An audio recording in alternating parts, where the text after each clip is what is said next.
नैना उस रात पार्टी में खुद से थोड़ा दूर खड़ी थी, जैसे शोर से नहीं अपनी ही उलझनों से बच रही हो।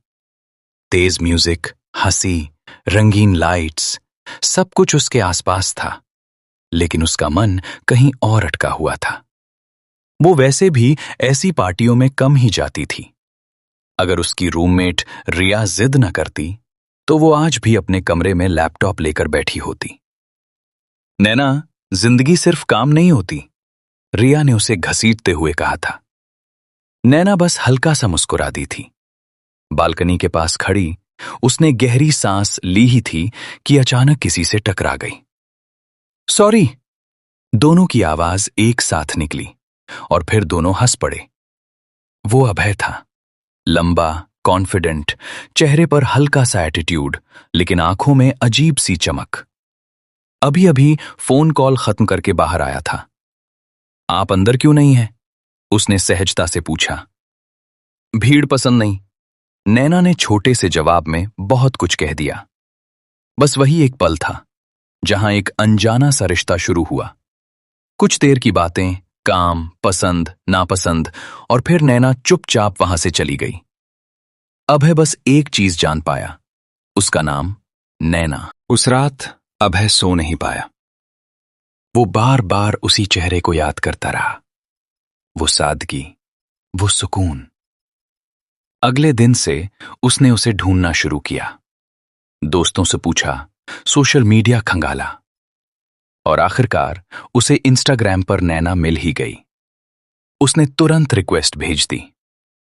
सुबह जब नैना ने फोन खोला तो एक नोटिफिकेशन उसका इंतजार कर रहा था। Abhay Sharma sent you a request. उसने प्रोफाइल खोली और पहचानते ही हल्की सी हैरानी उसके चेहरे पर फैल गई। ये तो वही है, उसने खुद से कहा। वो सोच में ही थी कि रिया आ गई। उसने पूरी बात सुनते ही बिना पूछे रिक्वेस्ट एक्सेप्ट कर दी। रिया? नैना ने थोड़ा गुस्से में कहा। रिया हंस पड़ी। कभी कभी जिंदगी को भी मौका देना चाहिए। और शायद वही एक क्लिक नैना की जिंदगी बदलने वाला था। बातें शुरू हुईं, पहले हिचकिचाहट के साथ, फिर आदत की तरह। अभय हर सुबह मैसेज करता, उठ गई, और रात को पूछता, खाना खाया? उसका ध्यान रखना, छोटी छोटी बातें याद रखना, नैना को अच्छा लगने लगा। धीरे धीरे दोनों की दुनिया एक दूसरे में सिमटने लगी। उस रात कमरे की हल्की रोशनी में नैना अपने बिस्तर पर बैठी थी, फोन कान से लगाए, और दिल थोड़ा तेज धड़क रहा था। नैना, अभय की आवाज आई, नर्म, लेकिन इस बार कुछ अलग सी। नैना ने धीरे से जवाब दिया। कुछ पल की खामोशी छा गई, जैसे दोनों कुछ कहना चाहते हों लेकिन शब्द ढूंढ रहे हों। फिर अभय ने हिम्मत जुटाई। क्या तुम मेरे साथ डेट पर चलोगी? नैना का दिल एक पल के लिए थम सा गया। उसके होठों पर हल्की सी मुस्कान आई और आंखों में एक चमक उतर आई। हां, उसने धीमी लेकिन प्यारी आवाज में कहा। कॉल खत्म होते ही वो बिस्तर पर गिर पड़ी। ओह गॉड, मेरी पहली डेट, मैं क्या पहनूं? कुछ ही मिनटों में उसका कमरा कपड़ों से भर गया। जीन्स, टॉप, ड्रेसेस, सब कुछ इधर उधर बिखरा पड़ा था। तभी दरवाजा खुला। ओए, ये क्या हालत बना रखी है कमरे की? रिया अंदर आते हुए बोली। रिया, कल मेरी पहली डेट है, नैना ने घबराते हुए कहा, और मुझे समझ नहीं आ रहा कि मैं क्या पहनूं। रिया एक पल के लिए चुप रही, फिर उसके चेहरे पर बड़ी सी मुस्कान आ गई। फाइनली मेरी बोरिंग दोस्त की लाइफ में भी एक्साइटमेंट आ ही गया, वो हंसते हुए बोली। डोंट वरी, मेरे पास तुम्हारे लिए कुछ है। रिया ने अपनी अलमारी से एक पैकेट निकाला और नैना की ओर बढ़ाया। ये पहनना, तुम बिल्कुल परफेक्ट लगोगी। नैना ने धीरे से पैकेट खोला। अंदर एक खूबसूरत गुलाबी बॉडीकॉन ड्रेस थी। उसकी आंखें चमक उठीं। रिया, ये तो बहुत प्यारी है। खुशी में उसने रिया को कस कर गले लगा लिया। Thank you bestie. अगले दिन नैना आईने के सामने खड़ी थी। उसने वही गुलाबी ड्रेस पहनी थी, हल्का सा मेकअप, सादे लेकिन सलीके से सेट किए हुए बाल और चेहरे पर एक अलग सी चमक। आज वो खुद को पहले से ज्यादा खूबसूरत और आत्मविश्वासी महसूस कर रही थी। जब वो रेस्टोरेंट पहुंची तो उसकी नजरें अनायास ही अभय को ढूंढने लगीं। अभय पहले से ही वहां मौजूद था। उसने पूरे एक हिस्से को सिर्फ उनके लिए बुक किया हुआ था। चारों तरफ हल्की रोशनी, टेबल पर जलती मोमबत्तियां और एक सुकून भरा माहौल, जैसे दुनिया वहीं ठहर गई हो। जैसे ही नैना अंदर आई, अभय की नजरें उस पर ठहर गईं। तुम बहुत खूबसूरत लग रही हो, उसने धीरे से कहा। नैना हल्का सा मुस्कुरा दी। उसका दिल तेजी से धड़क रहा था। दोनों बैठ गए। बातें शुरू हुईं। हंसी, छोटी छोटी बातें, नजरों का मिलना, और वक्त जैसे उड़ता चला गया। फिर अचानक अभय ने जेब से एक छोटी सी डिब्बी निकाली। नैना की सांसें थम गईं। अभय घुटनों के बल बैठ गया। नैना, क्या तुम मेरी बनोगी? उसने एक खूबसूरत अंगूठी और एक फूल उसकी ओर बढ़ाया। उस पल नैना को लगा जैसे वो किसी सपने में है, जैसे वो कोई राजकुमारी हो और ये उसका सबसे खूबसूरत पल हो। उसकी आंखें हल्की सी नम हो गईं, लेकिन होठों पर मुस्कान थी। हां, उसने धीरे से कहा। अभय ने उसके हाथ में अंगूठी पहनाई और वो पल हमेशा के लिए खास बन गया। रात को अभय उसे अपनी कार से घर छोड़ने आया। सड़क पर हल्की रोशनी थी, गाड़ी के अंदर खामोशी थी, लेकिन वो खामोशी भी सुकून भरी थी। नैना खिड़की के बाहर देखते हुए हल्का सा मुस्कुरा रही थी। उसका दिल आज बहुत खुश था। उसे लगा जैसे उसकी जिंदगी में सच में कुछ बहुत खूबसूरत शुरू हुआ है। पहली मुलाकात के बाद दूसरी, फिर तीसरी, और फिर मिलने का सिलसिला बन गया। नैना के लिए ये सब नया था, लेकिन खूबसूरत भी। एक रात जब नैना ऑफिस में देर तक काम कर रही थी, उसे वक्त का ध्यान ही नहीं रहा। जब उसने फोन देखा तो उसके हाथ कांप गए। 35 मिस्ड कॉल्स, सब अभय के। दिल में घबराहट सी हुई। उसने तुरंत कॉल किया। कहाँ हो तुम? अभय की आवाज में बेचैनी थी, लेकिन साथ में गुस्सा भी। फोन क्यों नहीं उठा रही थी? मैं अभी आ रहा हूं, लोकेशन भेजो। नैना चुप हो गई। उसने धीरे से फोन काट दिया और घर के लिए निकल गई। उस रात पहली बार उसे थोड़ा डर महसूस हुआ। घर पहुंचकर उसने रिया को सब बताया। रिया ने समझाया, शायद वो सिर्फ परेशान था, कभी कभी फिक्र ऐसे भी दिखती है। नैना ने भी यही सोचा। उसने फिर अभय से बात की। अभय ने माफी मांगी। मुझे डर लग रहा था, तुम्हें कुछ हो ना गया हो। उसकी आवाज में सच्चाई थी, या शायद नैना को ऐसा लगा। और यहीं से वो चीज शुरू हुई जिसे नैना समझ नहीं पाई, प्यार और कंट्रोल के बीच का फर्क। धीरे धीरे अभय बदलने लगा। ये ड्रेस मत पहनो, तुम पर सबकी नजर जाती है। ऑफिस में लड़कों से दूरी रखो। इतना हंसती क्यों हो? पार्टी जाना बंद करो। शुरू में ये बातें छोटी लगीं, फिर आदत बन गईं। नैना ने सोचना शुरू किया, अगर वो कह रहा है तो शायद मेरे लिए ही अच्छा होगा। लेकिन इसी सोच में वो खुद से दूर होती गई। उसकी हंसी कम हो गई, उसकी पसंद बदल गई, उसकी आजादी धीरे धीरे खत्म होने लगी। और फिर एक दिन उसे ऑफिस से प्रमोशन मिला। वो बहुत खुश थी। उसने सबसे पहले ये खबर अभय को बताई। लेकिन अभय ने कहा, इसका मतलब ज्यादा काम, ज्यादा लोग, मुझे ये सब पसंद नहीं। नैना का दिल थोड़ा टूट गया। या तो जॉब या मैं, अभय ने साफ कह दिया। उस रात नैना आईने के सामने खड़ी थी। उसने खुद को देखा, लेकिन वो वही लड़की नहीं थी जो कुछ महीने पहले थी। उसकी आंखों में चमक नहीं थी, सिर्फ सवाल थे। मैं कब इतनी बदल गई? उसने खुद से पूछा। उसके अंदर से एक आवाज आई, जब तुमने खुद को छोड़ दिया। उस रात नैना ने पहली बार खुद के लिए सोचा। अगले दिन उसने अभय से मिलने का फैसला किया। शाम ढल रही थी। आसमान में बादल घिरते जा रहे थे। हवा में एक अजीब सी बेचैनी थी, जैसे कुछ टूटने वाला हो। पार्क के कोने में पेड़ों के बीच नैना खड़ी थी। आज उसके चेहरे पर मासूमियत नहीं थी। आज वहां सिर्फ फैसला था। अभय तेज कदमों से उसके पास आया। नैना, क्या हुआ? इतनी अर्जेंटली क्यों बुलाया? नैना ने उसकी तरफ देखा। इस बार उसकी नजरें झुकी नहीं। मुझे तुमसे बात करनी है। अभय हल्का सा मुस्कुराया। इतना सीरियस टोन क्यों है? सब ठीक है ना? कुछ पल की खामोशी।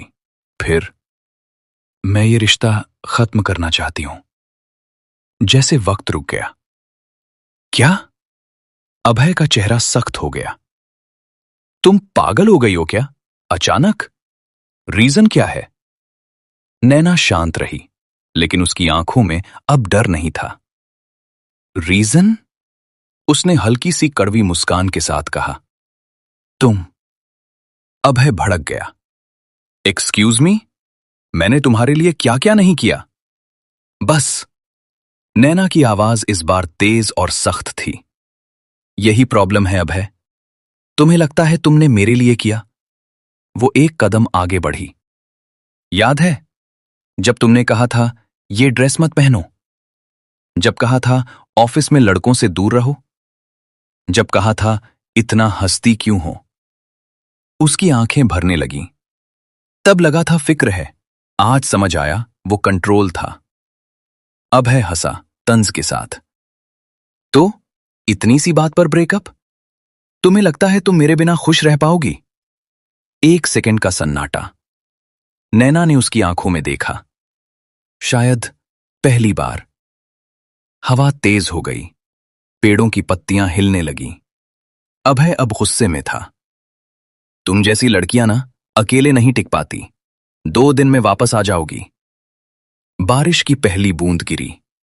नैना की आंखों में आंसू आए, लेकिन इस बार वो आंसू कमजोरी के नहीं थे। वो धीरे धीरे उसकी तरफ बढ़ी। बस यही सोच है ना तुम्हारी? अभय थोड़ा चौंका कि एक लड़की अकेले कुछ नहीं कर सकती, कि उसे हर वक्त किसी सहारे की जरूरत होती है। उसने हल्की सी हंसी, दर्द भरी। तुम्हें पता है अभय, तुम्हारी सबसे बड़ी प्रॉब्लम क्या है? अभय चुप। तुम्हें एक स्ट्रांग लड़की नहीं चाहिए। तुम्हें एक ऐसी लड़की चाहिए जो तुम्हारे हिसाब से जिए, तुम्हारे हिसाब से हंसे और तुम्हारे हिसाब से ही अपनी जिंदगी चुने। बारिश अब तेज हो चुकी थी। लेकिन मैं वो लड़की नहीं हूं। अभय कुछ बोलने ही वाला था। नैना, लेकिन इस बार नैना ने उसे रोक दिया। नहीं, आज मेरी सुनो। उसकी आंखों में अब आंसू नहीं, सिर्फ आत्मविश्वास था। मैं अकेली रह लूंगी, गिरूंगी भी, संभलूंगी भी, लेकिन कम से कम वो जिंदगी तो मेरी होगी। एक कदम और आगे। और हां, अगर कभी वापस आई भी ना, तो तुम्हारे पास नहीं, खुद के पास आऊंगी। अभय पूरी तरह चुप हो गया। नैना ने आखिरी बार उसकी तरफ देखा। तुम्हें एक कमजोर लड़की चाहिए थी, लेकिन तुम्हें मुझसे प्यार हो गया, और यही तुम्हारी सबसे बड़ी गलती थी। बारिश अब तेज हो चुकी थी। नैना मुड़ी, कुछ कदम चली, फिर रुकी। बिना पीछे देखे उसने कहा, आज पहली बार मैं तुम्हारे खिलाफ नहीं, अपने हक में खड़ी हूं। और फिर वो आगे बढ़ गई। बारिश उसके चेहरे पर गिर रही थी। आंसू उसमें घुल चुके थे, लेकिन इस बार वो टूटी नहीं थी, वो बन रही थी। पीछे अभय खड़ा रह गया, भीगा हुआ, खामोश, और पहली बार अकेला। नैना उस रिश्ते से बाहर तो आ गई थी, लेकिन उससे बाहर आना ही सब कुछ नहीं था। असल लड़ाई अब शुरू हुई थी, खुद से। पहले जहां हर फैसले में किसी और की आवाज होती थी, अब वहां सिर्फ उसकी अपनी खामोशी थी। ऑफिस में उसे प्रमोशन मिल चुका था। लोग उसे बधाई दे रहे थे, लेकिन उस मुस्कान के पीछे की मेहनत, डर और दबाव वो सिर्फ वही जानती थी। नए प्रोजेक्ट्स, नई जिम्मेदारियां, हर दिन खुद को साबित करने की एक नई कोशिश। कभी कभी वो देर रात तक काम करती, लैपटॉप के सामने बैठी बैठी थक जाती और एक पल के लिए उसकी उंगलियां रुक जाती। मन के किसी कोने से आवाज आती, क्या मैं सच में ये सब कर पाऊंगी? वो आंखें बंद करती, गहरी सांस लेती और फिर खुद से धीरे से कहती, हां, अब मुझे खुद पर भरोसा करना ही होगा।